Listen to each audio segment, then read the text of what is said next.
You've been told that if you click the wrong link, a red room opens up, or an assassin gets dispatched to your GPS coordinates. You've heard that 90% of the internet is a hidden underworld of digital demons. But what if I told you that the scary dark web you see in movies is actually the most misunderstood tool for human freedom ever invented? And what if the real danger isn't what you find there, but why you're being told to stay away from it? Today, we're stripping away the creepypasta and the sensationalism. We're going past the myths to see what's actually behind the curtain. Before we dive into the layers of the digital abyss, if you appreciate deep dives that value facts over clickbait, hit that like button and subscribe. It helps me keep bringing you the truth behind these internet mysteries. The iceberg is a lie. You've probably seen the famous internet iceberg graphic. At the top is Facebook and Google. In the middle is the deep web. And at the bottom, the dark part underwater, is the dark web. It's a powerful image, but it's misleading. It makes the dark web seem like a massive hidden world beneath the internet. In reality, the dark web is tiny, just a small fraction of the internet. But despite its size, its impact on privacy and online communication is huge. To understand it, we first need to clear up the biggest confusion, the difference between the deep web and the dark web. Your Gmail inbox, online banking, or private documents are all part of the deep web. They aren't indexed by search engines and require login access. The deep web is simply private data. The dark web, however, is different. It's a network intentionally designed for anonymity. You need special software like the Tor browser to access it. Tor uses a system called onion routing, where your data is wrapped in layers of encryption and routed through multiple servers around the world. By the time it reaches its destination, no one can easily trace who you are or where you came from. And that's where the tension begins, because total anonymity can be both powerful and dangerous. The shadow economy. Now, I'm not going to pretend it's all sunshine and activism. When you remove the who and the where from a transaction, human nature takes a predictable turn. Yes, there are marketplaces. And yes, there are things for sale that would make your stomach turn. But here's the part people rarely mention. The dark web isn't a lawless wasteland. It's actually a competitive market built on something fragile: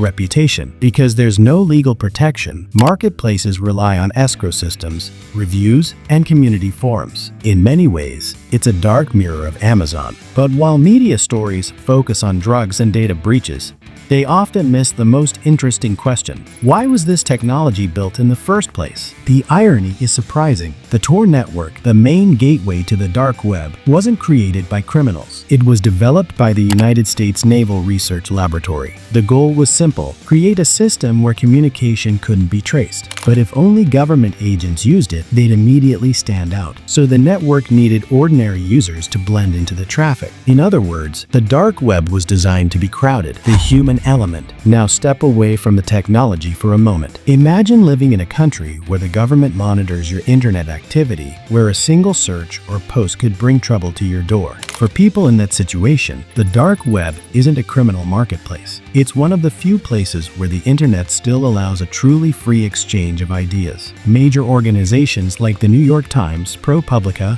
and even Facebook created onion versions of their websites so people in restricted countries can still access information. And that highlights the real point. Most of us rarely experience true privacy online. Between trackers, cookies, and internet providers logging activity, our digital footprints are everywhere. The dark web is one of the few places where those footprints disappear. But that's also where the risk comes in, because the same anonymity that protects journalists can also protect the people trying to sell your stolen data. The reality of risk. You've probably seen those mystery box videos on YouTube, people claiming they bought haunted items or even human remains from the dark web. Let's be honest, most of that is fake. The dark web isn't some fast-paced horror marketplace. It's slow, clunky, and feels more like the internet from the late 1990s. If you opened it today, you'd mostly find dead links, niche forums, and plenty of scams. The real danger isn't stumbling across something terrifying. The real danger is information. Your leaked passwords from old data breaches? They're there. Your old addresses or personal data? Probably there too. The dark web is essentially a marketplace for the digital mistakes we've all made online. It's not where you go to get hurt. It's where the ghosts of your digital past get sold. And that leads to something many people miss: the mirror. We often think of the dark web as some separate, hidden world, but it isn't. It's a mirror. It reflects both the best and worst parts of humanity, our desire for freedom, and our tendency toward chaos. Shutting it down wouldn't just stop criminals. It would also silence journalists, whistleblowers, and people living under strict censorship. So should you be afraid? Not really. Fear is what sensational stories rely on. Instead, you should be aware. The dark web exists because privacy on the regular internet is slowly disappearing. As the surface web becomes more monitored and controlled, people will always search for spaces where they can remain unseen. The real question isn't what's on the dark web. The real question is how long the rest of the internet will allow us to keep any shadows at all. So, back to that red room or the dark web assassin. They don't exist. They are urban legends designed to keep you clicking on horror thumbnails. The truth is much more grounded, much more human, and in many ways, much more important. It's a tool, and like any tool, from a hammer to a nuclear reactor, it depends entirely on whose hand is holding it. If this video helped clear the fog for you, or if it changed how you see the concept of online privacy, hit that like button. It really helps the channel grow. And if you want to know how to actually protect yourself on the regular web so your data never ends up in those dark corners, subscribe and hit the bell. We've got a deep dive on personal cybersecurity coming up that you won't want to miss. Stay curious, stay skeptical, and most importantly, stay safe. I'll see you in the next one.